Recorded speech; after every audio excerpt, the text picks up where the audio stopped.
Hello, everybody, and welcome to another episode of Knights of Eveningstar. Welcome back, dear friends. Good to see you all. I'm your Dungeon Master, Mark SherlockHulmes, and I'm joined by the ever-lovely cast of Knights of Eveningstar. As always, I'm going to just start it in my order that I can see with no extra flair introductions. We have Jonathan Indovino, a.k.a. ShadyPenguinn, Mica Burton, Nathan Sharp, and Anna Prosser as well. Welcome. No extra flair this week? I missed the flair. No extra flair. You know, sometimes you gotta keep it on the down low so that when I do it, it's extra meaningful. You know, and you can't. I respect that.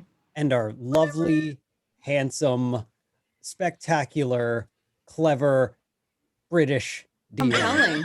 I was waiting for you to talk about Dave Whitetext friend, and then you said really British. I was like, okay, fair British enough. Dave white text friend. Yeah. Oh, yeah, that's true. Yeah, I shouldn't give it away. There's a little clue for you, audience, as to white text friend's identity. They're not British. They're Irish. Oh, yeah, did exactly. I say that? Oh. But yeah, welcome back. If you are new to Knights of Eveningstar, it's a little D&D show that we do. It's normally set in the nation of Cormyr, which is part of the Forgotten Realms that we don't get to very often. Sort of Knights of War Wizard, realm of war wizards and knights and dragons and sort of Arthurian vibes and politics and all that kind of good stuff. But right now, we're not in Cormyr. We're in somewhere else. And it's got a bunch of nobles. It's got a cool cast of war wizards and heroic nobles, adventurers who own a little town called Eveningstar, and they're trying their best to make it work and be good. And that's pretty much the gist of it all. Anything I need to mention, or anything any of you would like to mention before we jump into a little recap here? No, I'm excited for a thorough, reminding recap. You know, just Yes. Jay's really, like, yeah, because it's there, right? You know what happened last time. Yeah, I just want to see if you know what I know. Obviously. There it is. There it is. Yeah, you know, you just want to get in the frame of mind, the frame of mood. You don't need the reminder. No. Sure.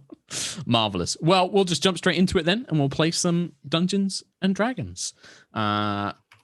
Last time on Knights of Eveningstar, our noble heroes have taken some time to relax and unwind after the stresses of Castle Breywinter and the Shadowfell. Thanks to an enchanted book called The Price of Beauty, sent to Agnis by her father, they found themselves transported to the Temple of the Restful Lily, a day spa and magical hot spring dedicated to the goddess Sune. After relaxing baths, manicures, and massages, the party rested but began to notice oddities. Exploring the old, now ruined shrine to Sune behind the day spa, Azara and Agnis knew something was lurking within, and after speaking with the temple's new owners, 3 elven sisters, they made an agreement to investigate and put an end to what evil resided there. Entering the shrine, the party was set upon and headed down into a sacred pool below. They came face to face with a filth-covered, ragged medusa. With a gaze, she turned Tarkhal to stone as the others set about to fight back. Clive waded into a pool and came under attack by the water itself, whilst Agnis and Azara plotted to use a discovered hand mirror against the creature. Having her gaze reflected back at her, the Medusa was petrified, and Tarkhal, after some strange magical influence from Willow Song, broke free of the petrification. And now, the party have to decide what to do next. And we begin where we left off last time, which is in this sacred pool, I guess. It's kind of, you know, a very shallow, no sort of deeper than waist-high pool in this basement of this old, abandoned, ragged shrine. And that's where we pick up this week. Were we aware that Willow Song is what cured? No. Okay. I can't remember, actually. Tarkhal said, I think he said Willow Song helped me. Yes, I think he did say that. I did say that. And then with my arcane knowledge, I saw the mist and the vines that pulled him out of it. Yes, you did see something in the brooch. There was like a glow and you saw some sort of effect. Definitely did something. Yeah. But I hand this over to you. Take it away, dearest players. If you have any questions, let me know. Who picked up the hand mirror? Who still is holding that hand mirror as well? Okay. Zara, you would notice it does have a very distinct magical glow. It is a magic item. Ooh. I'm just going to keep it. Sure. Yeah, Can I you search need to the room? identify. Yeah, I think you guys had a quick look last time. So to describe it again, it's this old rundown shrine up above, and then you came down this set of stairs, and it led into not very big. It's like a 25-foot by 25-foot basement with this, pool, like a kind of stone pool. The water is pretty crisp and clear. It doesn't look particularly dirty or overgrown or anything, but the room itself is pretty gross and filthy. It doesn't look like it's been cleaned for a long time. There is a pile of like rags and tapestries and fabrics that have been bundled up into a kind of makeshift bed or nest. But apart from that, you haven't seen anything else. You can definitely, if you'd like to take some time and make an investigation check, you can definitely try and see if there's anything hidden below.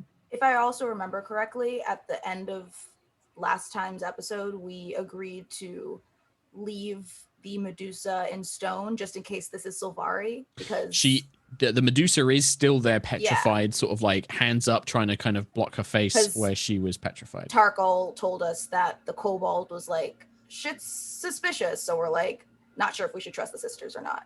Sure. Mm-hmm. I had a dolphin in the pool. Oh yeah.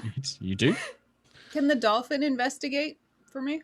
The dolphin can investigate the pool. Yes, it can investigate anything in the water. I want the dolphin to let me know if there's anything interesting in the water. Can you speak to the dolphin? I think so. Yeah. Let me pull up that spell again just to make sure. But I think we have a telepathic link. Okay. Splashing around. Yeah, the dolphin can examine that. What about Clive and Tarkhal at this point? What about you guys? Tarkhal's kind of just taken aback that he was stoned and that he's kind of like pondering like how he will get back to Willow Song because he has to protect her. So he's kind of just like wondering about this new, I don't want to call it a pact, but new promise that he's made. What a strange word. Yeah, I wouldn't say that. But yeah. So. Sure. Okay. What about Clive, Nate? Clive's kind of probably idle posed now that combat's out, and he's just waiting. I thought you were T-posed. Yeah, just waiting. Okay, sure. All right, Agnis, can you speak with Le Dolphin? It is not a telepathic link, but it obeys my verbal commands. Okay. So I will tell it, bring me anything shiny or anything interesting from in the water. Okay. It maybe spends not very long because it's not a very particularly big pool. It's maybe about 20 feet by 20 feet. You hear like a and then it splashes and it doesn't bring you anything. Right. It just swims around and doesn't. The only thing that was there that you could see was this hand mirror that Azara is currently holding. Can I investigate everything outside the pool? Yeah, that'd be an investigation check. I will roll one. Well, Spending my about 10 investigation minutes. is low compared to my like perception and stuff. That's weird. Well, investigation is more analysis rather than just noticing things. And this is like, you can see everything in the room. There's nothing hidden here. So if this is going to be like tapping on the walls and like, oh, is there a secret door here? And, rummaging through things and stuff like that. So it's more of an investigation. I got 13. 13. Checking the walls, no secret doors in or out here. You don't get the sense that there's anything hidden in the room. The nest, this kind of like, it's pretty grim. You looking at it, this has been here for some time. It looks like you can see these beautiful these beautiful tapestries and silk cloths. The tapestries just depicting Sune and all these beautiful kind of emblems and visages, long soiled, most of them faded and worn and completely soiled with grime and wear and stuff like that. You maybe find some discarded half like things like bones of small animals, things that have been eaten probably as food, all of this kind of stuff. That's it. There's no this room is like a dead end cavern, right? There's nothing like nothing else to the shrine. Yeah. Okay. Well, I kind of shrugged to everyone and I'm like, it's clear. Well, I guess we did the sisters a service then. Not sure that they deserve it, but are we actually going back there? Is there any way to bring her with us? I motioned to the statue. Well, I fear if they have issues with if this is indeed Silvari, bringing her to the sisters could put her in danger. Maybe for now, we keep our cards close to our chest, tell them the problem is solved. Not exactly how, but it's solved. And we should proceed to take out those water spirits that Clive was fighting with. I mean, you can't like and shrink her down and like put her in a bottle or something. You can't like, something magic something. I cannot. Okay, just checking. Wait, I cannot. Wait. Mark. No, I cannot. Sorry. above game, have I heard the name Saza from anyone else besides the Cobalt? Should Tarkhal know that name? I would say that you have not heard that name. You don't know who that is. You've not heard it referenced or used by anybody else. Okay. So none of the sisters have used it yet at the spa. Okay. No. I think you learned their names. It doesn't match any of their names. Most of the guests I think you know of. I guess it's kind of similar to Sayeth's name, but you've not heard Saza before. Okay. No. Gotcha. Well, I guess we should take care of the water spirit. I really do not trust the sisters. I don't know if we should stay here much longer. Well, I mean, they haven't given us any reason not to trust them. Except for the Cobalt, who was terrified to be working for them. Right, but I mean, that's just one person's perception, Doesn't mean it's the correct one. What if the Kobold is the bad guy? That's fair. And to be fair, water spirits in a spa is probably, no matter who you are, not great. And if this gets us a little extra gold to take back to the people, then we should at least put in our best effort. And you liked the massage, right? I mean, yes, the massage was nice. A little longer. Yeah. Yes. No. Well, if we're going to take care of the water spirits, I think we should just go do that now. Clive, do you want to come kill some water spirits? Hey, I've been waiting for that. I'll start going wherever I can. Sure. Well, you'd have to go back up the stairs and out the way you came, and then head back towards the day spa, you would assume. If everybody goes with Clive, and if there's nothing else that anybody would like to do, just give you a last chance, or explore the shrine up above, or on the way back as Sure. we're walking, I want to kind of, because I feel like it's just been there and not really acknowledged. I want to take a look at that tower. Because we don't know what that is yet, right? Yeah, no, you don't. So as you guys are making your way back, following the path out of the shrine, you leave the kind of grime-soaked statue of Sune that looks like it's crying in the ruined, broken shrine. The door, the resin all smashed in by Clive is now open to the elements, and you guys just make your way out. And yeah, you have to go past the tower to get to the day spa. It kind of curves, the road sort of curves around the side of the day spa, and the tower is off to the side. The tower, from the outside, it's a finely crafted stone tower. It rises among the trees. There are statues of sharp-featured, actually, this would be interesting to Azara, winged elves that crouch above the front door. So they're kind of they're almost positioned like they're on either side of the door, and their wings kind of create an arch. And yeah, the door is bright red with golden swirls as a decoration. It's about 3 stories. You can see that there are windows leading up to the roof, but it goes up quite high. It's quite a tall tower. Yeah. I think ever since in the scary plane, Azara felt like a reaction from Airdrie in her belt. She'll kind of put her hand to it, standing in front of the winged elves, and see if anything happens. You pause for a moment. Your heart sort of beats. There's a gentle breeze through the glade of which this whole day spa is within. No reaction. No response. Just keep that in the back of my mind for later, and then follow them back to the spa then. Sure. Okay. Everyone else, you guys make your way back. In the lobby, waiting, the 3 sisters and Sayeth are basically not lying in wait, but you can see that they've kind of been waiting for your return. When you enter, Morgana will look at you all and just say, "You've returned. Did you find what was in there? What happened?" Well, there was a I know of medusas. There was a medusa in the pools. She kind of like, oh, how tragic. And I'm assuming none of you have been turned to stone. What happened? What happened to this creature? Oh, she's there now, as stone herself. Ah, well, that is something of a relief. Such terrible screams in the night, and we're always very nervous of guests getting too close to the shrine, or perhaps exploring it and finding themselves an unfortunate victim. This is wonderful news. Thank you all so much for dealing with this terrible thing. We should make sure that you are properly rewarded for these grand efforts, and obviously, if you continue to aid us as well. Would you prefer gold, gemstones, enchanted items? What would be your preferred method of payment for this service that you've done us? I feel like when she said enchanted items, I felt Azara like go. So I honestly, I think Tarkhal looks because he literally felt it. If it happened, if it didn't. No, it did. It did.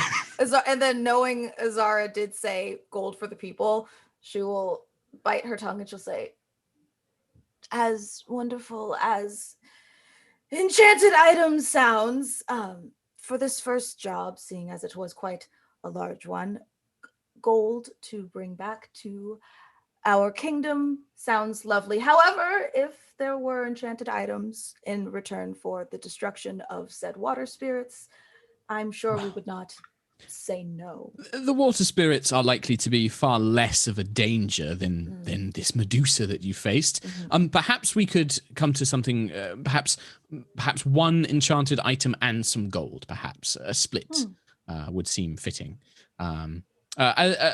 She kind of turns. Azrissa, would you mind going and fetching some payment? We have some gold in the tower, and perhaps something from your armory, a fitting of warriors who would defeat a thing. And she kind of looks. Azrissa, this is the sun elf. Morgana's like a moon elf, pale blue skin, long straight black hair, very sort of pretty makeup kind of thing. Azrissa is more athletic, like big sort of gingery golden hair, darker skin toned, much more athletic. She looks over and she eyes up the four of you. Well, I don't think that she had a bit of a slight Scottish accent, if I remember. I don't think I have anything necessarily for these spellcasting types or this lithe young man, but perhaps something that might interest him. And she points at Clive. Hello. I see that you don't, you're not an armor-wearing warrior, and you carry a blade and various weapons, but have you ever used a shield? I have a fine enchanted shield I might be willing to offer ye. I might have a little look at it. All right. Well, I'll go and fetch that. I've been using other weapons of late, so perhaps the shield will be a fitting prize for this accomplishment. I'll go and fetch it along with some gold. Morgana, you take care of them. I'm sure that you're going to promise them wine and all sorts of your fancy shenanigans that you offer here. I'll go and fetch a real prize. And then she makes her way out, leaving you with the others. The wood elf on Greensong will kind of look up and just sort of, this is the one who wears the veil. She appears to be blind. She has a dog with her. And she's just like, thank you all so much for dealing with whatever that frightful thing was in the tower. I've been hearing its screams for so long. I was just so afraid of going anywhere near it. It is quite the relief to know you've dealt with it. Now that Azrissa has departed, if you were willing to deal with the water spirits, that would be a double blessing. You would have truly helped us this day. I'm sure that Morgana and I can make sure that you have all the finest, whatever you could desire here in the spa. We'll make sure that you are treated as our greatest and most honored guests. That sounds great. Well, where should we begin with the water spirits? Are they all in the pool? Yes, it's one of those things that they're there and they often cause trouble and pranks, but being water spirits, they are invisible once they are in the water itself. You may need to coax them out of the water. Perhaps if you go in there for battle, it may cause them to appear and defend themselves to drive them away. But otherwise, they can be very difficult to locate with their powers. Is there a way that you can control the temperature of the water? You guys keep it very hot. No, it stays hot. It's very natural, I'm afraid. It's not something that we have any control over. Okay. They didn't seem to like it when I stepped in the pool, so maybe we'll just go in swinging. Yes, I think perhaps I would go in there. These sprites and spirits of the Feywild, a lot of people, there are many stories about them, and they often romanticize them, but they can be quite vicious. They have no care for mortal lives. They don't understand pain and suffering as mortals can. So do be prepared. Be aware of its tricks, of lies, of deceptions. The Fey folk are notorious for these things. What does it want? We don't know. We feel that this thing feels that it has some ownership over the spring, that it calls it its domain.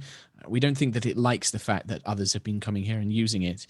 It's not always violent, but it has injured several guests before. And if it is a spirit, then defeating it here will simply send it back to the Feywild. It will not be permanently destroyed, but it would bar its entry back to the mortal plane. I pointedly look at Clive and make a point to say this in front of them. Clive, you are also of the Fey, from the Feywild. Do you feel like this description of your kind is accurate? I could see how one could take offense. Well, my understanding is that a figure such as yourself, Mr. Clive, you are not a spirit. You are not a sprite or a fairy. You are not an elemental creature. You are more akin to an elf or a dragonborn or a dwarf. You are more similar to us in that regard. Oh, so if we're similar to you, then we're all right. Well, more that a spirit or an elemental does not have the same understanding of pain, of suffering, so as long as it's injury. Similar to you, then we're just a little bit smarter then.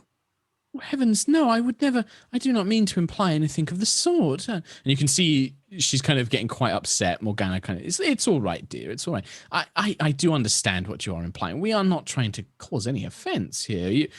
We wish to enlist your aid in dealing with this problem and see that you are adequately compensated.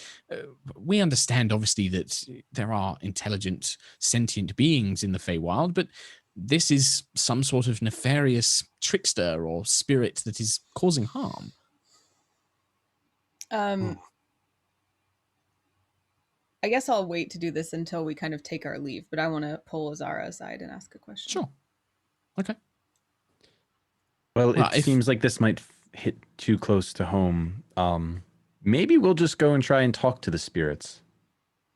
You can certainly try, but as my sister here mentioned, they are fickle, they are duplicitous. I would caution you to be wary. Who knows what magics it may charm you, it may try and ensorcel your minds or create illusions. Do be cautious. We will. I do not wish to see any of you injured or come to any harm. The other thing I should mention as well, when you left this morning, you mentioned that several potions had gone missing from your supplies. Yes, that's right. I don't believe that. I don't know if these are the ones that belong to you, but we found a supply of them. They'd been hidden in our stores. And she will basically procure not in any sort of container, but it's maybe like a little basket or something. Whatever potions you had, these are replaced. Do you have any idea how they came to be there? I'm afraid we don't. No, after you informed us, Saith began searching. He questioned everyone. Nobody seemed to know anything about them. And then as he was searching through the stores, he found this tucked behind several barrels. Hidden away. I suspect, I don't wish to think ill of any of our staff or any of our guests, but perhaps somebody thought that they could take these, they would go unnoticed while you are staying here and then sell them perhaps later. We will certainly be talking to all the staff and inquiring once again. Well, thank you for returning these. Yeah, you are most welcome. Before Morgana walks away, Azara will just, oh, Miss Morgana, do you mind? Yes, of course, my dear. The tower that your other sister, Arissa, is heading towards. Yes. I just, maybe later on this evening, over dinner or wine, I'd like to inquire about those statues in front of it, if you have the time. Of course, my dear. This tower was built before we took ownership of it. I know a little of the temple's history, but my understanding is that it was the previous temple, the previous owner's residence. My sisters and I live there now, along with several of the staff. The winged statues, I believe, are carved as a beautiful aesthetic, something in attribution to Sune, perhaps, or perhaps another elven deity. But yes, of course, I'd be happy to speak with. I do love to speak of fine art and culture and sculpture. Wonderful. Thank you for your time. And we shall be off to the baths then. Sure. Okay. And yeah, you guys are left to it. Yeah, if you guys just want to head through, they kind of watch you go. You make your way into the lobby and begin making your way to the baths. Agnes, you mentioned you wanted to kind of, once you were out of earshot, have a little conversation. I'm going to do something else while you guys do that. I ask Azara, does what they said about Fae sprites sound right to you? I just want to make sure that, whenever someone tells me, beware of their trickery, I want to be aware of their trickery, if that makes sense. Azara will put a hand on Agnes's and say, I think this idea that the sisters are up to no good has made you a little paranoid. That is a very apt description of sprightly fae. They do not understand the difference between pain and a joke when it comes to mortals, and they often take things too far. And just as was said, if they are banished back to the Feywild, they can play tricks on all of their friends rather than on poor, unsuspecting spa-goers. Okay, great. She kind of dusts off her hands and she's like, let's get some sprites. Clive is like, oh yeah, they had a mischievous little shites they had. I was just giving that a hard time. Oh, man. Well, then I guess we can actually take care of the sprites. No harm. Perhaps we should do so in after a short little bit of a resting period. Not feeling great. If you would like to take a short rest, you can, obviously you have the lounge, you have your rooms you could go back to. A quick lounge massage, perhaps. I've got a way to weed them out, but unfortunately, I used it and need to short rest. I don't have a tactful way to say that. I would be down Need for a hit short points. rest in You the need a cat nap. Mm-hmm. Yeah, you guys can take a short rest. Do you guys just want to chill in the lounge? Do you going to discuss anything? I think that the only people really around are the staff, the temple staff. Rough little barky lass. There's the gnome that you met earlier, kind of pottering around. But that's it. It's just the staff and this one little gnome. I would say Tarkhal's definitely going to be to himself. He's not going to really talk to anyone. That's he'll talk to his comrades, but he wouldn't talk to anyone else that's in this place. Yeah, sure. If not, just take a short rest. Yeah, just mark off short rest as you see fit. I feel fine. Sure. I guess we're just waiting on Clive. Yes. Clive's gotta spend these hit points and get my abilities back. I got, apparently I can only roar once. Yeah. Every hour you can roar once. That's it. Yeah. I love that. I'm it goes good. on cool. Roaring goes on cooldown. If anybody is down on hit points, you can spend hit dice during a short rest as well. You get your hit dice plus con if you are down on hit points. I don't like telling my DM that it didn't take damage, so I won't tell him. It's fine. Doesn't bother me. I turned you to stone. So that's true. That's So Mark's true. aware. Fair is fair. Well, it turned you to stone, and you made a secret pact to your weird girlfriend. So Oh, you said it's fine. pact. You're not allowed to say pact. I was just saying I couldn't find the word for promise. Shady, That's I can all. say what I like. I'm sorry. I'm out of line. I'm sorry. You're right. Your class is also on your lower Yeah, it's third. visible. We all know. Fine. We're all Shady, aware. I had to make a custom pact for you with all of the details removed so that Yeah, you but don't I know what didn't- you've done. I didn't know that it was gonna be Willow Song. So I'm Did you still not? working. No, I genuinely thought it was gonna be her mother. But let's keep playing D&D. Oh. I thought it was gonna be her mom. I thought you gotta get the mom's approval to marry the daughter. Mika's dying inside. I love This it. is how we spend the short rest. Okay, I'm flustered. I mean, I think that there's definitely going to be a time when Azara's going to want to talk about all of this with Tarkhal, but yeah, Yes. maybe not in this short rest. Cool. Well, you guys finish your short rest and you make your way into the baths. Described these before, but a kind of very quick, loose description for everybody, and also so I can get my map up so I can remind myself how big it all is. Okay. It's somewhat large. The baths here is a floor of polished white marble surrounds a large central pool of steaming turquoise water in this large open air bath. Stone pillars stand alongside the outer wall, sculpted with relief carvings of Sune, and between the pillars, frosted glass diffuses the light from outside. The room itself, there is a set of double doors coming up from the lobby, so you actually past the changing rooms and then you emerge into the baths themselves. The room's quite wide. It's about 10, 20, 30, 40, 50, 60 feet wide and about 10, 20, 30, 40 feet long. So it's kind of like 60 feet wide and then about 40 feet long. And the pool really takes up a vast majority of that. There are kind of stone steps that lead down into it, but the pool itself is sort of, quite expansive, like 30 feet by 50 feet or 40 feet on either side. So it's quite expensive. There's not much cover here. There are some stone benches, but there's nothing to like hide behind. It's basically just a big open space. When you guys enter, describe to me what it's like. Is Clive bursting in with like weapons drawn, like looking for a fight? Like, how does this look? Are you guys going to try and take it casual? What's the plan here?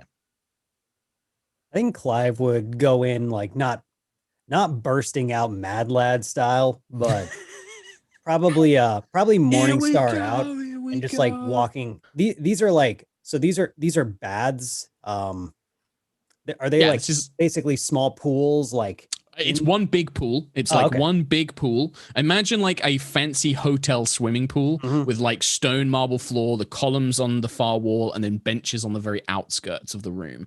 And then the rest is just this deep pool in the middle, basically. So just like aware in scouting, but like walking around, he'd probably have his Morningstar just like kind of hitting it at the edge of the pool as he just kind of like tries to walk this perimeter, just watching to see if he sees anything. Just bonk, bonk. Okay, so you are kind of like swinging the mace and like tapping it against the floor and stuff like that. Okay. What about the rest of you guys? How's everyone else kind of entering or moving through the room? I'm going to summon Candor. Okay. And I think that if I saw in my mind Clive is going around one way doing that, I would want to go the opposite way and just keep dropping my dagger as I'm walking, so it boings, and then it comes back into my hand and boing. Like, okay, don't actually have to. I'm going to cast Spiritual Weapon. Okay. Which also, this is the first time doing it, so nobody's seen it before. Do you want to describe it? Yeah, nice. It's kind of like Katana's fan blade, except the fans are like feathers because they're like her patron Airdrie, and it's like blue and white and gold and shiny. So it's like a murder giant, beautiful fan with like knives sticking out of it, and it kind of glitters and shimmers. And I kind of want it to hover above the pool and like dip the feathers into the pool, kind of like agitating it to see if the spirits will take the bait. Sure. So you guys moving around, swinging weapons, summoning these spells and creatures and things like that. The air in the room begins to chill. and you see the water, almost like an ocean in a storm, like begins to grow choppy with waves, like grows choppy. There is the sound that normally when you've entered here to relax, there's been quiet, calming elven music. This changes to an almost hectic, erratic, panicked drum and whistling in wind and very unnerving sounds, animal screeches, things like that. Just these unnerving natural sounds, and then this panicked rhythmic drum beat begins to sound. We got fight music. We got a fight theme. It's like Final Fantasy fight combat theme. A little bit, a little bit. And yeah, there's definitely a sense looking into the water, apart from these like choppy, stormy waves, you don't see any creatures emerging. But I do need, let me see here. I've got 4 targets. Let's roll randomly because this spirit doesn't really know anything about you guys. We'll have Shady 1, Nate 2, Mica 3, Anna 4. 3. Azara, can you make an intelligence saving throw, please, Azara? Dirty 20. Dirty 20. You sense, let's see, failed save. Yeah, okay, so on a successful save, I guess it just doesn't create it. You feel like the mist, the steam rising off the baths. For a moment, it seems to take on the visage of an armored warrior, but then it just quickly fades away from you. Like a very threatening armored warrior made of like mist and light. It almost begins to form and then it vanishes away. Unnerving. A few more seconds go past. Can I do something? Sure, yeah. This is kind of like I'm doing a very loose combat in my head. I want to cast Fairy Fire into the area where it's all choppy. Yeah, so into basically the full pool. What's the range on Fairy Fire? 60 feet, and it makes a 20-foot cube. 20-foot cube. Okay, so are you just gonna like try and target an area in the pool, basically cover as much of the pool as possible? Okay, sure. What's the effect on this? What kind of saving throw am I making? I'll say that you catch the spirit. It's Dex 16. Dex 16. Okay. They have a +3 to this. Whoop. I rolled a 2. Do they have magic resistance? They do have magic resistance, so they do have advantage. So I will get to a second roll. But that is going to pass. That's going to be an 18 actually with the advantage. Oh, so I thought for once one of my spells would make a difference. Unfortunately, things like spirits and things often have this kind of magical resistance. The spell does illuminate the area, and there's a moment where you think you see something, but it almost seems to get taken away by the waves. The waves kind of chop and swirl, still leaving this multicolored of light. But when you do that, for the first time, you do hear a voice. It seems to be being created by an illusion, so you can't pinpoint where it's coming from. It's almost like it's bouncing around the room, but you hear this kind of feminine voice. I knew they would try and kill me. I won't leave this place. I'll kill you. And then you begin to see the water does begin to shimmer. 2 figures begin to rise up. This kind of amorphous blobs of water begin to kind of growing these long tendrils of water, like these giant octopi, swell up. And that, my friends, is a point where we roll initiative. I was just wanting to say hi. I just trying to find you to say hello. You come with weapons, with spells. They've sent you to kill me. Oops. I won't let you disturb this place. Azara. 9. 9. Tarkhal. 8. Oh. 8. No. Agnis. 14. 14. Clive of the Wildmean. 11. Oh, our DM's exhausted. Uh-oh. I forgot I unplugged my camera. I like that message shows up, though. That's beautiful. Same battery, same. I get it. Yeah. I'm sorry. I was charging my Kindle and I forgot to plug it back into my camera. Books are important, okay? Just streamer things. Should we take a quick break? Yeah, we might need to real quick. Just Be because it's going right to take a few back. seconds. Cool. So.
Hello.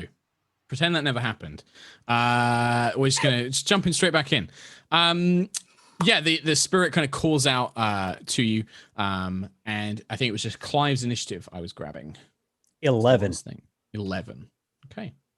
So these two beasts of water, these kind of formless, shapeless creatures made entirely of the pool's water, kind of rises up, and they surge, almost flowing across the ocean, the waters themselves, and they are going to surge towards the two armed figures that they can see, Clive and Tarkhal. They're going to engage the two armed figures they can immediately see. Yeah, I think that they would definitely try and sort of whelm. So I need both of you to make strength saving throws, please. Say that's overwhelming. Whelming. Certainly, that's what they're trying to do. So mine's 17. 17. Oh, nat 20. That was only for it was Clive needed to make it. Can I take the nat 20? You can't, I'm afraid. Oh no. Well, that's in my heart, I know that if it had come after me, wouldn't have You stood would a have been chance. fine. You like watch this and you're just like, I could have handled that. It would've Take been that. fine. I could have had that. What did Clive get? 15. 15. Okay, so you both, this is a contest of strength. Both of these creatures try to engulf you. They try to basically completely surround you with their own bodies of water, almost pulling you inside them. But kind of pulling free of this surging current, you manage to kind of, shrug off this attempt to engulf you, leaving you both to the center. Agnis, these things do rush forward to try and, they don't immediately attack, but it almost looks like they try to take Clive and Tarkhal into their bodies and hold them in place, is what they look like to be doing. The spirit did kind of call out, what would you like to do?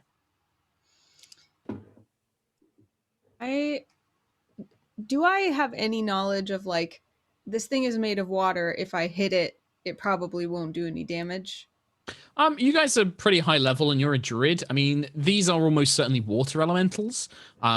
They will have resistances to, mundane weapons, but magical weapons can still harm them. Things like poison probably won't affect them, or conditions, things they can't be like, paralyzed or there's definitely limitations to what they have, but yeah, weapons should still affect them. Spells should still affect them. What animal hurts water the most? Pikachu. An electric type. Yeah. Electric eels. I want to summon. I don't know what the challenge rating of electric eels is, but I want to summon as many of those as I can with conjure animals. Anna, why do you do this to me? I'm looking it up. Hold on. 5. I have a feeling you will not find electric eels. Electric eels. I have a feeling that there might be like giant eels or Eel something Electric, similar. 5th edition SRD. Okay. CR2? Oh, wait. That might be like a homebrew thing, because I don't think it's an official monster. Well, I'm looking in. This says it's D&D 1/4 Beyond. challenge rating. Let me have a look. Beast. 1/4 challenge rating.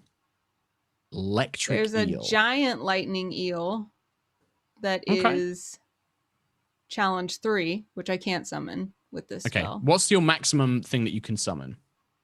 1 beast of challenge rating 2 or lower, 2 of 1 or lower, 4 of 1/2 or lower, or 8 of 1/4 or lower. So I feel like if a normal eel is probably 1/4, an electric eel is probably 1/2. The problem is that I would then have to make up the stats for an electric eel very quickly. Let me find an eel. I'm sure there must be like a giant eel or something like that. Giant sea eel. I've got one here. It's from Ghosts of Saltmarsh. It's a 1/2 challenge rating. Okay. We'll create that, and then we'll just change its damage type to lightning. How about that? Perfect. So, and you said the challenge rating is 1/2? 1/2, yes. So I can get 4 of those. Let me just manually change in the old combat tracker. Giant lightning Mark is eels. like, no more druids in my campaigns. You know what? That's I fine. love this spell. What's the I HP? usually They have don't use 19. it because Mark specifically at the beginning of this campaign said he hates it when people use this spell. But It's just he's it been cocky slows lately, everything so down. Oh, taking the DM down a notch. Okay, so in terms of stats, they have 19 hit points each. They have an AC of 14. Their main attack is a +4. So if you note this down, Anna, they've only got 1 attack each. It's +4. Hold on. Sorry, I was not prepared.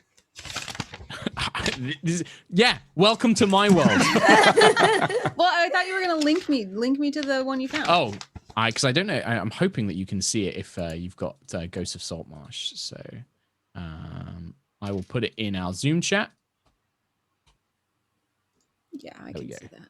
Perfect. Cool. So yeah, but just for everybody else, it's +4 to attack. They do 2d10 + 2 damage on an attack. So they're actually pretty. For these are pretty good. It's pretty good Also, creature I to have summon. the same AC as a freaking eel. What's the challenge? What's the slippery. CR on this? Half. They only get 1 busted. attack, and they've only got Half. 19 hit points. So But They're there are not- 4 of them. Right. And there's 4 of them. I think that's about right. Eels rain down from the sky and enter the water and start swimming around going zzz, zzz, zzz, zzz, Yes. zzz. So I'm gonna, because this isn't like the other conjure, because There's other conjure spells which go at the end of your turn. Conjure animals adds like existing creatures. These are going to go at the very bottom of the initiative. So these guys are going to go last in the initiative order. So they're going to have their own turn. You'll control them, but until then, they'll, they are now summoned. So all of these eels come crackling with lightning, swimming around in this pool that's now kind of turned into these churning waves. Some of the pool is like it's lowered a little bit into the water as these two creatures have emerged out of it. But yeah, we now have giant eels. And then Kander's turn. He is going to try to fiery teleportation those affected by the water's grasp out of the water. None of them were hit, so both of the Tarkhal and Clive managed to avoid being overwhelmed, so they're not currently engulfed. But you could try and teleport one of them anyway, if you wanted to. Can I quickly be like, do you guys want out? Talking is usually allowed. Yeah, sure, yeah, it's no problem. I guess I wouldn't mind being... I need a friend near an enemy. Yes. No, I'm good where I am. Okay. Then Kander will just spit a flame seed at one of the water monsters. Sure. And that will be +8 to hit. So after Agnis, by the way, we're going to have Clive, and then it's Azara. So if you guys think about what you guys want to do. That's a 19 to hit. That's a hit. So the flame seed... And it does... embeds into one of the water creatures and just steam. 5 fire damage. 5 fire damage. Excellent. The fire damage has full effect. Yeah. This giant gout of steam erupts from it. It doesn't make a noise. It just... Oh, actually, and I get, because I have enhanced bond now, there's a little bit extra damage. Sure. Which is 5 more. 5 more damage. Marvelous. We'll say that he dealt that damage to the water elemental B, which is the one currently fighting Tarkhal. So we have A and B both on either side of the pool. One fighting Tarkhal, one fighting Clive, both on the other side of the pool from opposite to each other. And then Azara and Agnis are in the middle of the room, kind of thing, to set this up. Cool. Everything done, Agnis. Whole turn. Clive the Wildmane. All right. So now that I had more time to think about it, I'm going to rage. Yeah, I wasn't too worried about, your turn. So let's see. Rolling on the table. We got 7. Flowers and vines temporarily grow around you until your rage ends. The ground within 15 feet of you is difficult terrain. Not sure if that matters for water. It does still slow these creatures down, like the kind of like the roots kind of coming up, almost trying to suck the moisture down from them, but it creates something that they have to move through. So these kind of thick rows of vines and things like that. In fact, actually, when the vines all emerge, I think that this spirit's voice calls out just, "You're a servant of the Summerlands. Why are you working for them? Why are you here to kill me? Why are you trying to kill us? You've been sent by them. You've been sent by the ones who have desecrated this place." You spoke first and says, "I'll kill you." Okay, Clive, what are you doing? Gonna go in swinging. Let's see here. +1, but I'm looking at Ebonscorn. Ebonscorn. It's +1 longsword. So if you use it in 2 hands, you can do D10. Hey, let's do that. Sure. Ooh, that is 25 to hit. That will hit, yes. Sure. The black dragonthorn hilted sword cleaves through the water, and as it does, it almost the water almost seems to bubble and sort of scald where the blade cuts through it. Cool. 1, so +5, so 6. Is that plus your rage damage? It is not, so 9. Always gotta add it on. Yep. Second attack. And I would like to be quite reckless about this one. With advantage. Give me delicious advantage back. Okay. Advantage to kill you. Dang. Let's see. First one's an 18. Let's see if I crit. Yeah. That's what it's there for. No, it is not a crit. Still a hit though. Yeah. Okay, so that is 9, 12, and that is with the added. with the rage damage. Nice. These 2 hits cleave these kind of like tears through the water. The water, as I said, almost like boiling and scalding away as the dark blade of Ebonscorn carved through them. What is this foul thing that you wield? The voice kind of calls out. I'm not anything quite else, Clive? sure. That's it. That's it. Cool. Azara. What did the spirit say? We're some from the summer who? Summer Said, court? said what it said. Shit. I think Azara will kind of hold as a bonus action. I can do bonus action first, right? Sure. Okay. She'll move her fan over the tendril that Clive was hitting, and she'll hold it above it kind of in a threatening motion. And she'll say, we weren't sent by anyone from the Feywild or the court. We were sent by the sisters. Have you harmed the sisters in any way? And she'll kind of wait for it to respond before slicing. Sure. It's all happening in 6 seconds. She's kind of said a few things. So are you just going to hold your action, basically? I'm not with this holding my action, technically. Okay. Do you want to attack or do you want to not attack? You know what? I'm just going to move it as the bonus action, as a threat. Okay. And I'm going to hold my guiding bolt until if she says something that I don't find favorable. Sure. That's a very fair condition. She says something that you don't like, you're guiding bolt the elemental. I will guiding bolt the elemental. Sure. Okay. All right. Her turn now. Let's see here. Or she tries to attack me. No. You get one condition. You get one condition. You said if she said something that you didn't like, that's the condition. So if they silently attack you, you're out of luck. Yeah. Hey man, this is the rules. Like, you set the condition when you hold the action. Like, that's how it works. I genuinely meant if she does something I don't like, meaning speaking or attacking. Oh, interesting. Okay. Sure. I'm just having an umbrella condition. Exactly. Sure. It has many tendrils, just like this elemental or hentai. I think that Clive's the one that she's the most sort of worried about right now.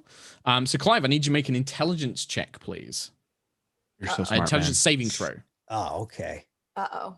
Well, for what it's worth, both are the same, which is plus nothing.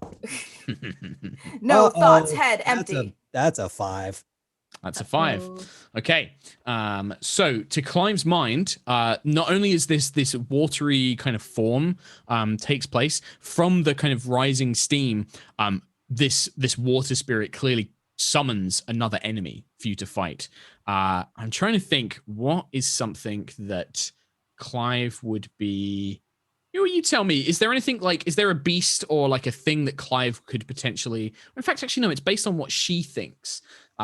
So I think that you see emerging from this pool a giant crocodile made of like water and ice and frost kind of pulls itself free of the water, and its giant maw is coming towards you, Clive. And this thing, is coming to attack you. Like it's threatening you to grab you and attack you.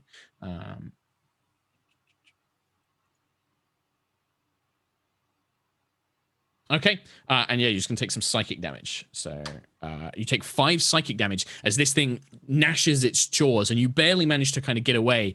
If this thing properly grabs you, Clive, that's it. Like, this thing will eat you whole if this thing properly grabs its teeth in you. But you just managed to kind of pull away as it manages to grasp you.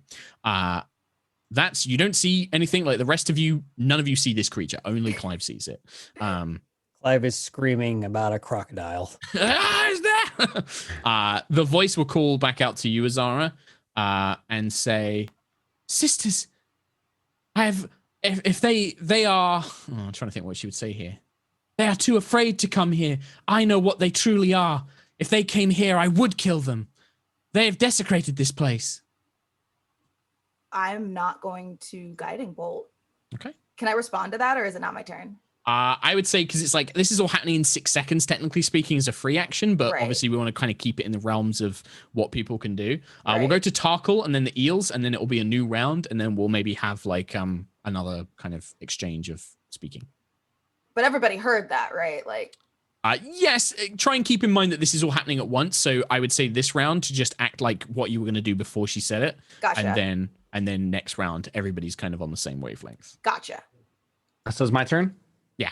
Okay, I wanted to attempt to use a spell in combat, which I have never done in this campaign. Oh. I would like to use command on the one closest to me. Okay. And I would like to point my finger at the other water elemental and issue the one-word command, destroy.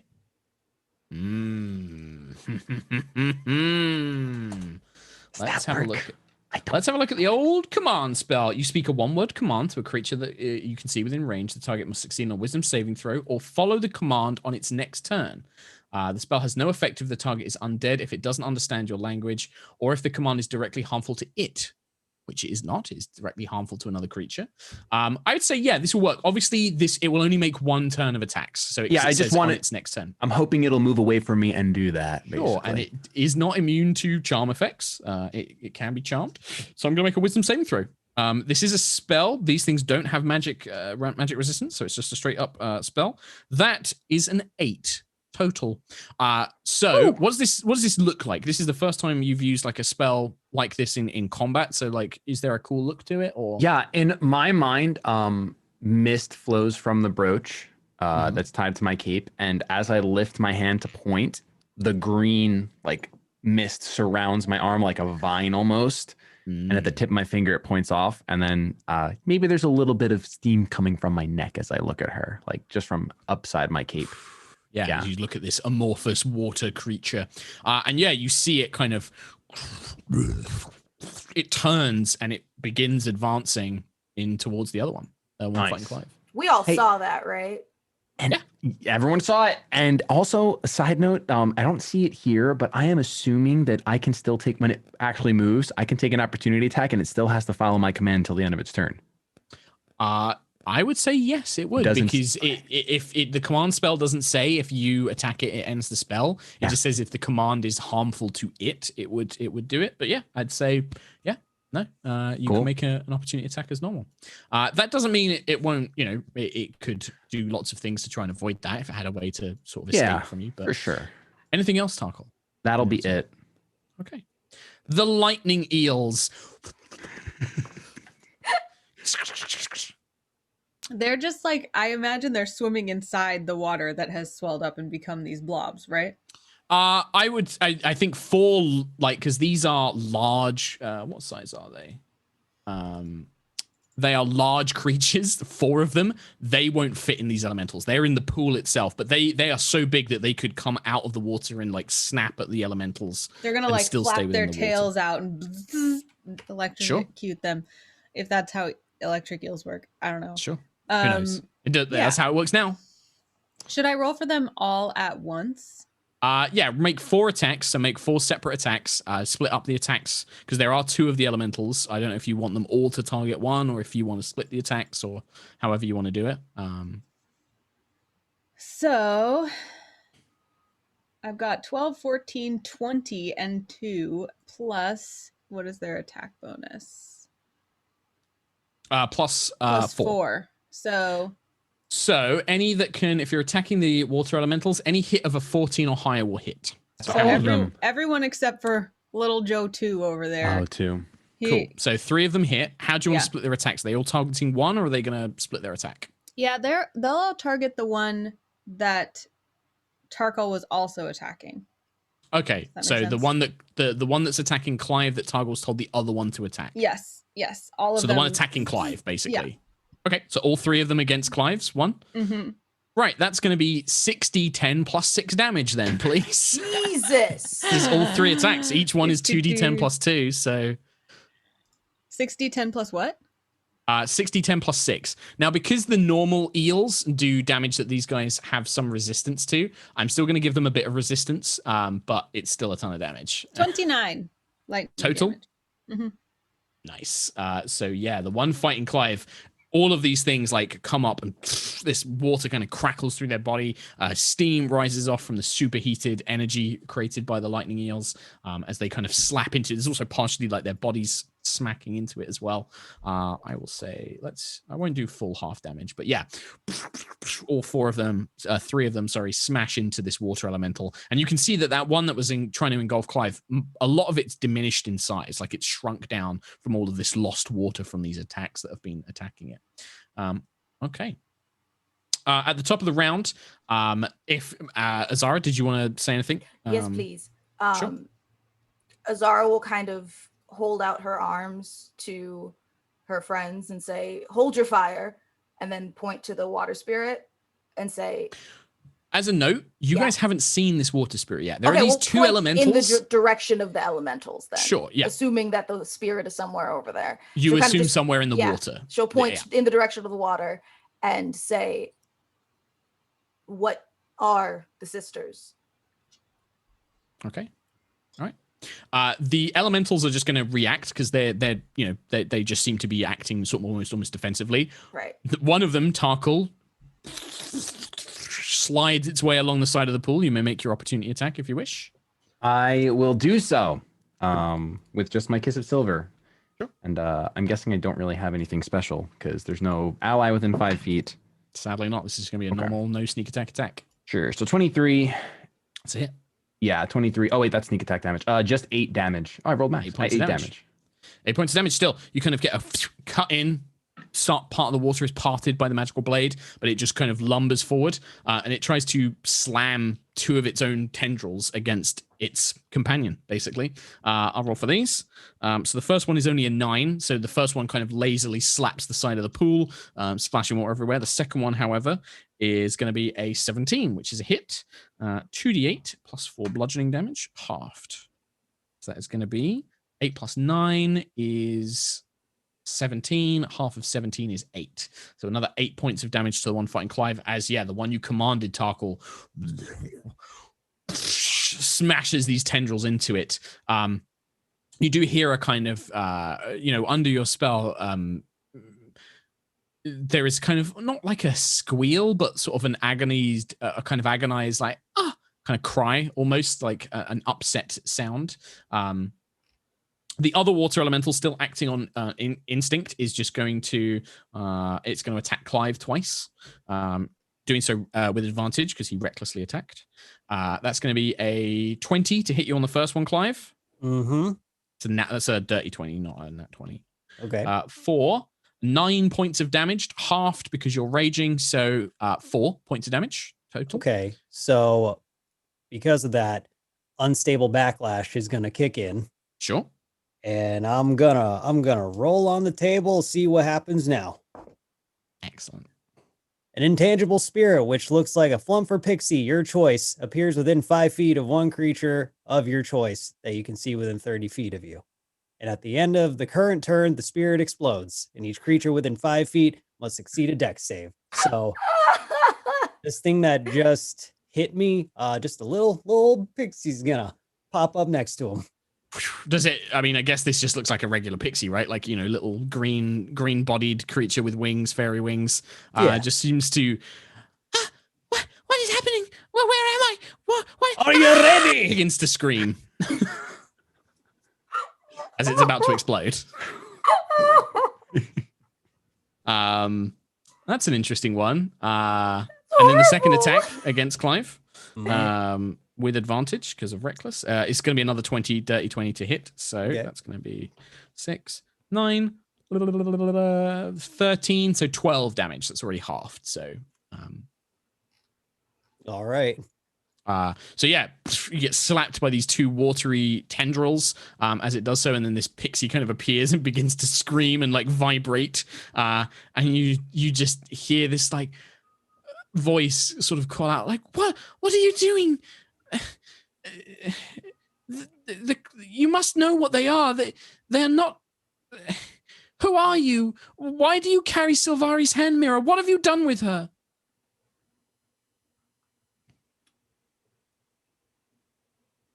Can I respond to that? Agnis, you said your thing this turn. The pixie needs to explode though. Is that when's it at the end of your turn or at the end of the current turn? Oh. Okay. Sure. So I guess if it's within 5 feet of the creature, that's going to include both water elementals and you, I guess. Okay, that's fine. I get advantage on a deck save. So yeah, and these two water elementals, one gets a 16, the other gets a 19. What is my save DC? It's probably under your class features and traits. Hang on. Features and traits. Class features. Let's have a look. It is not. I always forget where that's kept. So, well, because it's not usual for a melee class to have a spell save DC. So Right. it's kind of unusual. There you go. It's 16. So under your features and traits, under Wild Surge, if the effect requires a saving throw, the DC is 16. Gotcha. So unfortunately, they do both pass. But I don't know if there's an effect on a miss. Well, let's see here. Okay, so I fail it. Okay. So it's 1d6 force damage. So I guess all right, cool. Well, it explodes and I take 2 force damage. There you go. These two elementals manage to kind of pull themselves away as this little pixie just is like and just see this like little puff of glitter and force erupt. Well, that was terrifying. I mean, you summoned an unwilling creature and then it exploded. I didn't shoot. They were you, no. sentient. No. This is pure chaos. Yep. It's the power of Clive. Agnes. Agnes is very disturbed by what Clive just did, and will also kind of hold off on attacking and join in what Azara is asking and being like, who are you and who are the sisters to you? Give us information so we don't have to kill you. Okay. Sure. What a lovely threat. Wasn't meant to be a threat. I'll have her speak again on her turn. Clive, what about yourself? And then Azara. So there's now this crocodile. Yes. So for you, there exists the a giant crocodile, like in the chamber. See it? Nobody else sees it except Clive. Well, it is time to do what I can to destroy this crocodile. Sure. Look at him with a, hey, it's a big one, that ace. What a beaut. I'm going to swing at it. Okay. So you kind of step forward to engage this thing. You don't need to make attack rolls because the way that the spell works is you hit it. You seem to like dig into its scales and you're injuring it. You're fighting this thing. But it's not real. It's only real to Clive. Like it's real in Clive's mind. And so you see it, you perceive like you're battling this giant beast and you embed the sword and just cut down. Great epic battle. But it just looks like Clive is like swinging in the air, just like, This is the best person for this to happen to. Right. And then and he's absolutely going to think he's killed it when this thing disappears as well. I feel like all of us are just like, yeah, Clive. It's just, Just Clive. It's just you're just like talking to this spirit. I'm just like, stand down, beast of ace. I will This is super on brand. Yeah. And then I'm going to... As part of that, Clive, by the way, you take 4 psychic damage as like you engage in this. Because to you, this thing's like, it nearly bit my arm, but its teeth have scraped and caused bloody wounds. There's no wounds on Clive. Like he's completely just imagining this, and this is why it's psychic damage. And I'm also going to Daunting Roar. Okay. Oh, okay. Yeah, this is a big one then. So what's the area of effect on this and the saving throw DC? As a bonus action, once per short rest, creatures of your choice within 10 feet that can hear you. Okay. 10 what creatures would you like to include? Any hostile, any non-party members within 10 feet. And I'm assuming the ones you can see because you don't know where this other water spirit is. Okay. Yeah, so the elementals and then most specifically this crocodile. Absolutely. Funnily enough, elementals can be frightened. So let's make a wisdom saving throw for them. 16 for one. Ooh. And 2 for the other one. So this will be the one that Tarkhal commanded. So that one seems to almost undulate and ripple away from Clive, backing off, but the other one that was already fighting you does not seem to be too perturbed as your roar kind of echoes out. The crocodile, what a fearsome beast it must be, because it doesn't even flinch at your roar. Wow. It does nothing. I assume it roars back.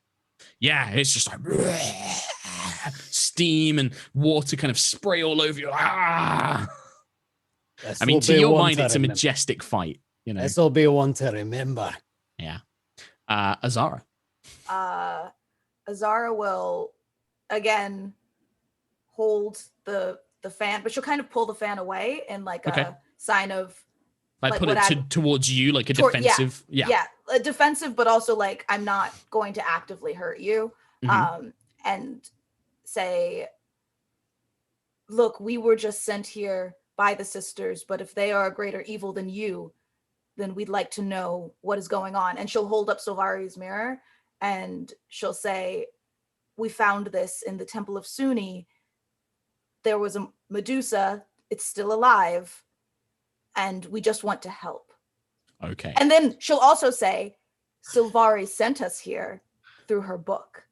All right. It's a lot of words in 6 seconds. But yes, sure. but she's like blurting it out. she's like, here's a lot of information. It's so what happens is when you say this, the water elementals revert back into water. They kind of splash into the thing. Clive, in one of your flurries of strikes, you must have wounded this spirit creature, because as it does, as the water elementals turn back to water, it too begins to fade, transitioning away from this realm. Obviously defeated. Obviously you injured it and is now slain. Clive of the Wild. Clive of the Wild. You see, kind of just poking her head up from the water, made of water itself, you can see a beautiful kind of turquoise feminine form with sort of long flowing hair. Some of the lilies and algae of the pool almost come up and form like a dress along her body as she begins to take a humanoid form. I'll send you a picture. Oh no, am I going to simp over her? She seems like a very simpable character. I will put it in the Zoom chat for everyone. As you see this beautiful kind of water nymph, like this spirit kind of arise up. Still wary, she kind of looks at you all, her hands kind of held close to her chest, and you can see that those water elementals are part of the water and they're lingering near her. They've kind of pulled back and reverted almost like guardian spirits. She just looks and says, You found Silvari. You said... Is Silvari a Medusa now? If so... I hope that was not the case, but it's the only thing that can be true. It's the only thing that can make sense. Did you find her in the shrine to Sune? Unfortunately, yes, but she is still alive, just rendered stone. No, if she is a Medusa, then to Silvari, that is what a terrible and tragic curse to befall upon her. Oh, and she just seems to kind of like wilt a little bit and kind of look sad. Azara will unsummon her spiritual weapon at this point. When you came in with your weapons and your spells, I thought that the sisters, they'd sent you to kill me. They have longed to be rid of my presence. And they know that if they remove me, then they can taint these waters to their own desires. Why would they want to do that? Because they are not as they appear. They are not what you think they are. They are wicked things that twisted Silvari's mind, that made her turn away from Sune and accept one of their bargains. They tricked Silvari. She would never have willingly gone along with what they suggested. They poisoned her mind, told her that she wasn't good enough for Sune, that she wasn't beautiful enough. They made her think that she needed them. Bargains like how the book was offering to change my eye color or change Agnes's features? No. The Silvari's book, Silvari herself, she would help people find things about themselves. She would help people come to appreciate themselves. And if there were still things that they wanted to change, she would beseech Sune for miracles to help them change them. it was a thing that she could provide here at the temple.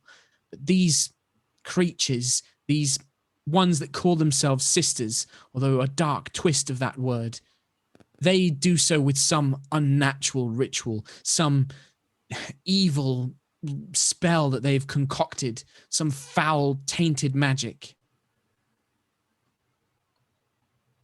Well, I have more reason to believe a natural water spirit such as yourself than 3, unfortunately, too good to be true elves that seemed to have everything. And Azara's kind of like kicking herself, thinking like, of course this place was too perfect. Why can't we just have anything good? I'll lean over to Azara and be like, didn't they say that there would be trickery? Didn't you say that we could expect this? But this isn't a water sprite. This is different. While I'm saying that, I would like to detect magic just to make sure that we're not being charmed. Sure. You conjure the spell. She flinches, and the water elemental seem to rise up a little bit higher when she sees you casting a spell. Your eyes take on the shimmering kind of field of magic. There are no spell effects on her or on any of you that you are not already aware of, things that you've cast on yourself. The pool does radiate quite strongly with magic. The water in the pool has significant amounts of magical energy. There's no real school of magic for it, but this isn't just like a natural spring. This is a magical spring. There are elements of the Feywild to the water.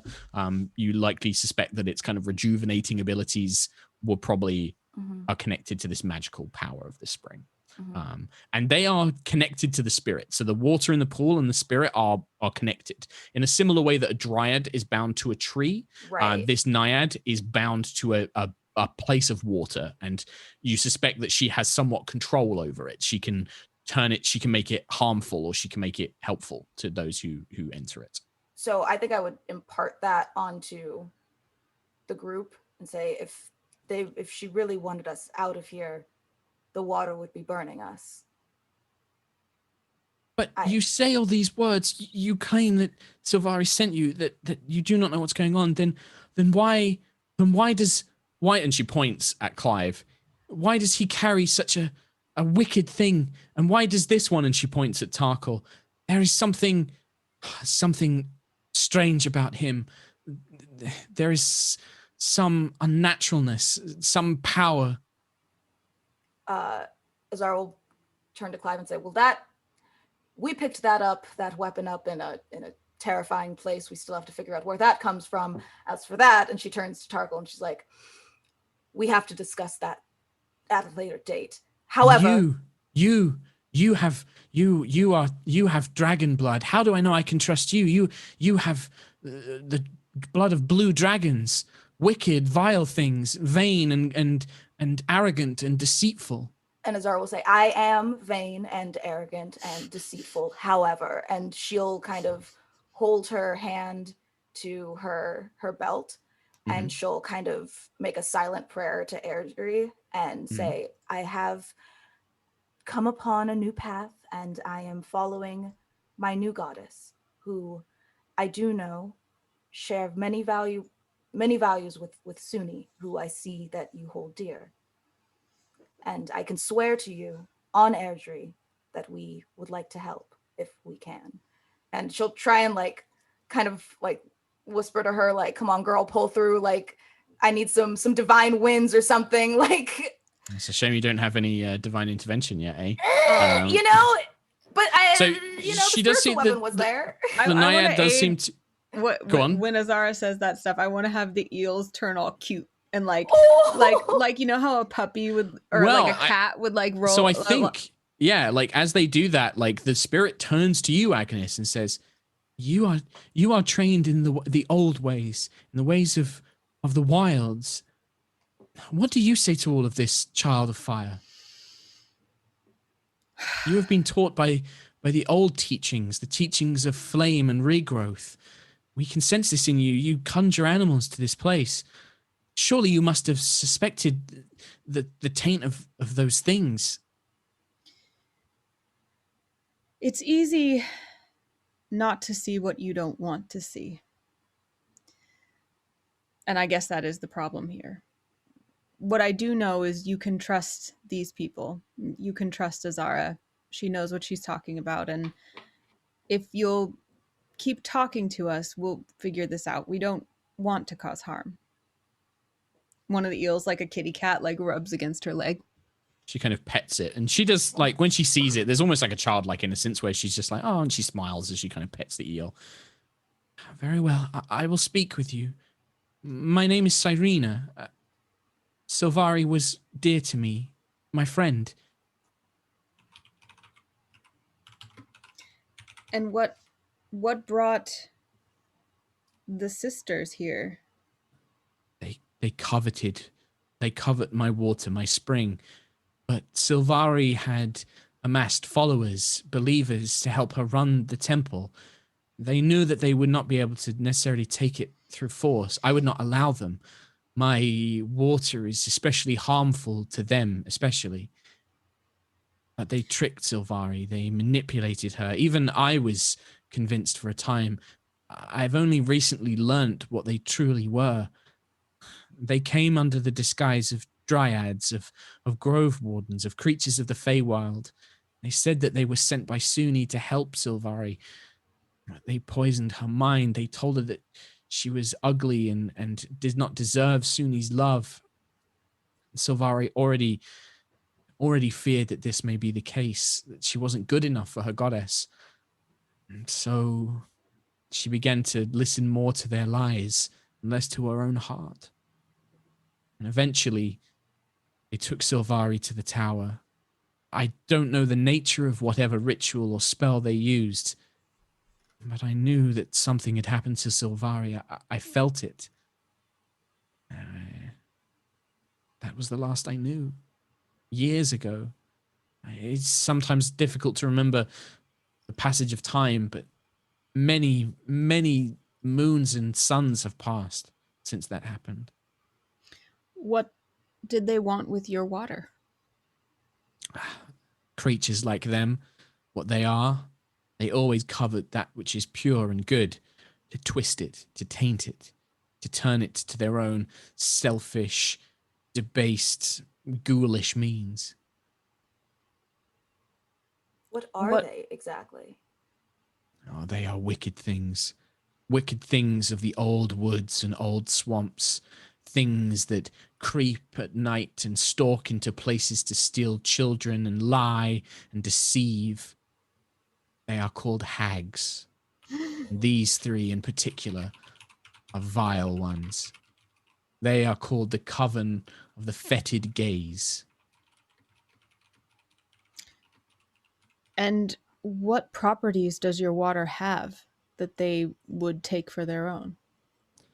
I do not. Well, my water can ease the mind. It can take away worries. It can rejuvenate the body. It can heal scars and wounds if you wish it to.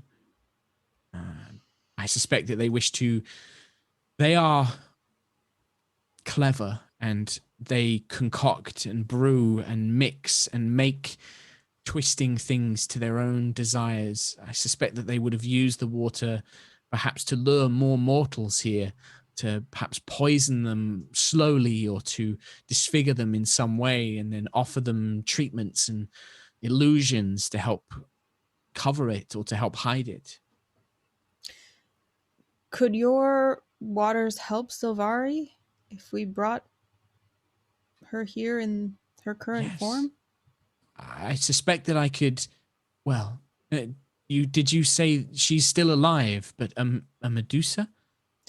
I cannot undo the curse that the hags placed upon her, that the coven placed upon her.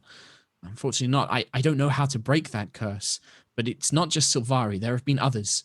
Ones that came here to use the baths, to use the temple. They've tricked them, poisoned their minds, just like they did Silvari's. I see Tarkhal, them. who was it that you spoke to?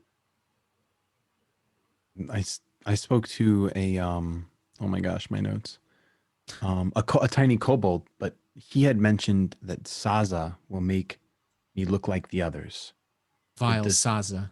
Vilsaza is one of the hags, yes. They think I do not know their names, but they're chatty. The devil, the one who stalks this place, the one who disguises himself. He talks too much. I hear him through the walls. He speaks their names when he thinks. That is what they call him, yes. He is not what he appears either. He is dangerous.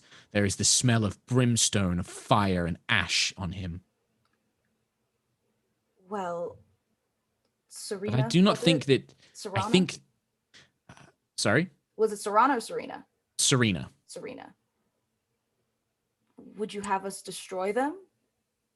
I don't know. They are powerful and dangerous, but I also fear that if you destroy them, we may not learn how to undo their curse or how to undo what they have done. I know that this Saith, this devil in human skin, I've heard him speaking. I know that he works for them, but he schemes. He schemes and he plans more than they realize. Perhaps, maybe you could speak with him, or perhaps you could sneak into the tower. I know that is where they take the people to have their ritual. Perhaps you could go there and learn more as well. I would see them destroyed, but not if it means that we cannot save the others, if we cannot save Sylvari. I see. My waters can undo much, but it can rejuvenate those who have been wounded or plagued by magical malignments. But I think that the curse, whatever is placed upon them, I cannot undo. Can I just insight check all of this? Like, I'm believing it, but I just want to Sure. Agnis wants to check in with her gut and make sure that this all sounds right. Sure. 18. Make a roll myself. She has a humanoid form. Obviously, it's a spirit. How much of her actual body language and movements, how much of it is genuine, it's hard to say. But everything that she's doing, the way that she speaks, the quivers in her voice, the way that she looks at you all, her demeanor, she doesn't look like an aggressive person. You don't get any clues of deception or like any strange behaviors. She seems earnest, but it's hard to say this isn't a person you're speaking to. This is a spirit. This is a fae being. Well, there can be nothing wrong with gathering more information. I say that we go to the tower at once and learn what we can. I agree. And I also think that should the sisters inquire, we have defeated the spirits. And if you, Serena, don't mind laying low, so our deception is not found out, I think that would be greatly beneficial. If you tell them that I've been defeated, they will come here to claim the waters. I can't allow them to do that. I would have to attack them. I would have to stop them taking it. Then we tell them it is a work in progress and we have to return at a later date. Extend our stay while we gather more information. That yes, shall hopefully whatever keep you think safe best. For now. And if this does turn out to all be true, we'll do what we must. But I would hate to see a perfectly good spa go to waste if there was no one here to take care of it. Are there any other followers of Sune that could take up the mantle? Oh, there are many followers of Sune, but if Sylvari is still alive, if you can free Sylvari, she's the one who built this place. It is her life's work. It is what she dedicated herself towards. Oh, true. So hopefully we can break the curse and then all will be well. Well, we came here for a spa day and now we have to break a curse and kill hags.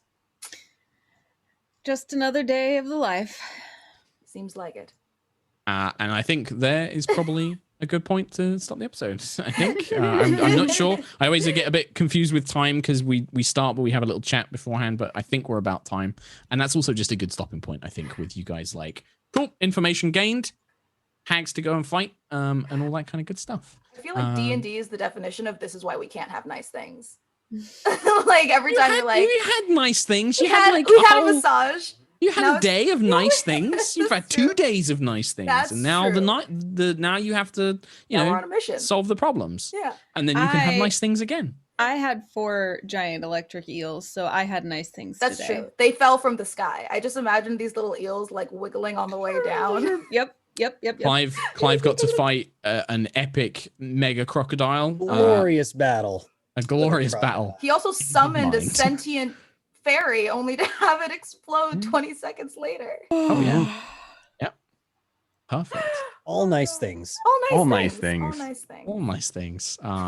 Yeah, Shady, Tarkhal, still wonderful relationship. Very healthy. Yeah, very healthy. Another week gone by where my heart's not broken yet. I'm very excited about that. I do love though that every single entity we come in contact with looks at Tarkhal and goes, well, "What is wrong with him?" Yeah, it's especially like the enemies that you're like, or the creatures that you're coming up against are very tied to certain things, and those things are the thing that would pick up on the thing that Tarkhal's connected to, and they're like, well, that ain't right. Well, there's something wrong with this. The Raven Queen's like, what's going on with that dark boy over there? The Dryad's like, bad vibes. Not feeling it. Time for an intervention. Time for us to sit down. We're here because we love you. Yeah. We're too busy with hags. It's not going to happen. Once we get home, we pull out the intervention banner. We're like, listen. Mm-hmm. Listen. This is the 5th supernatural this creature girl to say, is not good for you. Guys, just don't like my girlfriend. Leave me alone. Exactly, Tarkhal. They don't understand her, okay? She's a special individual. Like, this is every episode of Snapped or Killer Couples. Like, the parents are like, you need to break up with your girlfriend. And then the boyfriend and the girlfriend are like, so then we killed our parents. That's every episode of Killer Couples on Oxygen. I was about to say it's very similar to previous relationships I've had in my life where I'm like, you guys just don't understand her, okay? She's amazing. And then I get my heart broken and it's tragic. But then you added the killing parents bit and I'm like, oh, not that bit. A little too far. But, you know, I've been watching a lot of true crime lately.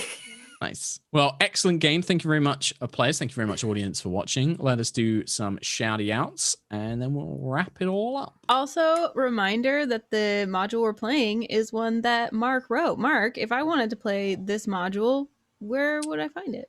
You would find it in Candlekeep Mysteries, which is the book by Wizards of the Coast. It's one of the new, it's like an anthology of loads of 17 different adventures, all one-shot adventures written by different authors, very diverse and wide range of authors. I was very lucky. I feel very honored to be included in it. I got to work with a great team who helped edit it and things like that for me. This is very modified. So because these guys are level 10, I've leveled up a lot of the enemies in it. So if you read through it, you'll notice that I've added some things in and I've made people more powerful because normally it's meant to be played at level 5, so it's normally a level 5 adventure.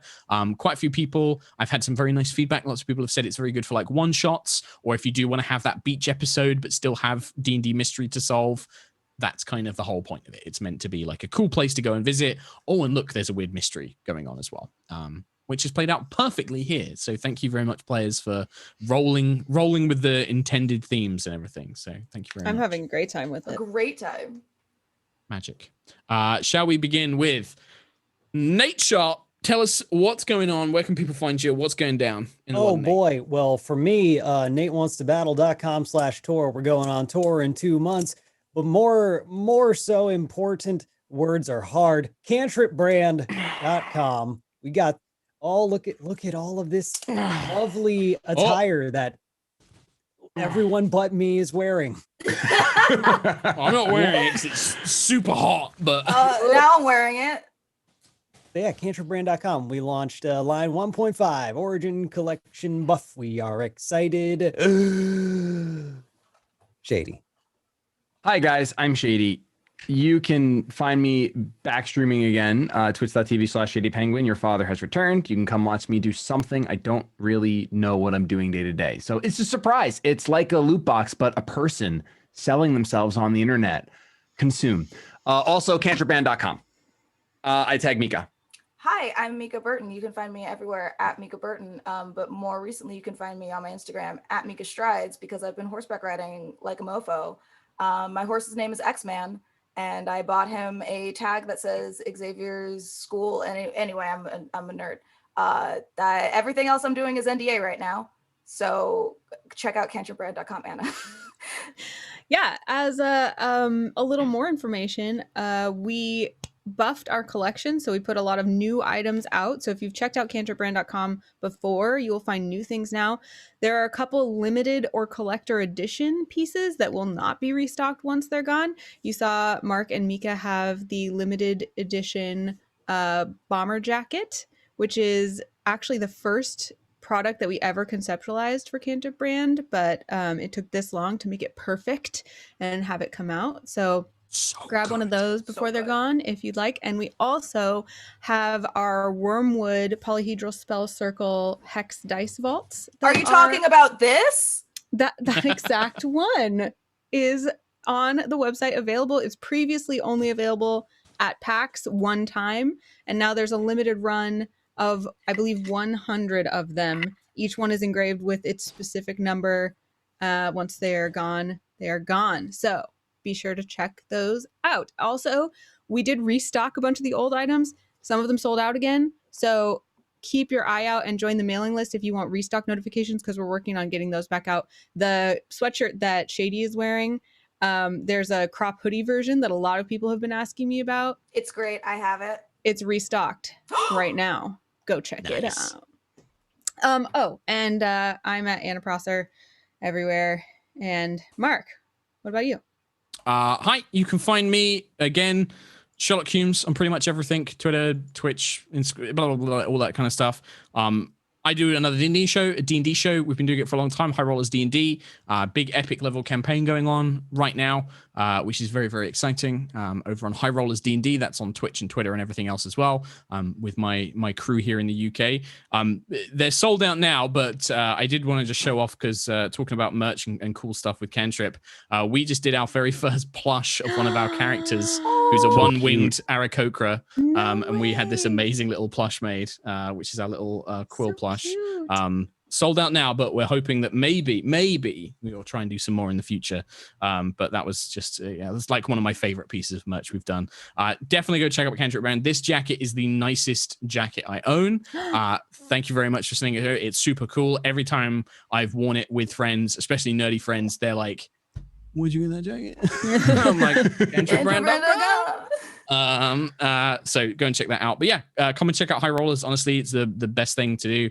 I'm not doing a ton of streaming and stuff like that, but I do have a Patreon as well, where I'm hoping to be doing more writing stuff very, very soon. He's good at writing. Mm. For me. He's really good at that. He's very good at that. And trying to get better at it. He's very good at that. Another very important announcement: the 9th movie in the Fast and Furious franchise is coming out very soon.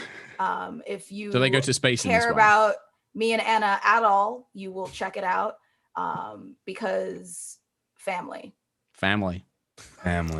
So when are we getting together to watch it together? One quarter mile at a time. 1 quarter mile at a time. So however long it takes me to get from here to there, 1 quarter mile at a time. That's what. Great. I love those movies. Me too. Nice. Fantastic. Is that everyone? We got everything? We're good. Oh, Reenie's not here, so she doesn't have anything to say. So much, everybody. We will see you next time for more Knights of Eveningstar. I think we're going to be sort of wrapping up some of the stuff here in the Temple of Restful Lily. And we'll go from there. Take care, everybody. We love you. Stay safe. Bye-bye.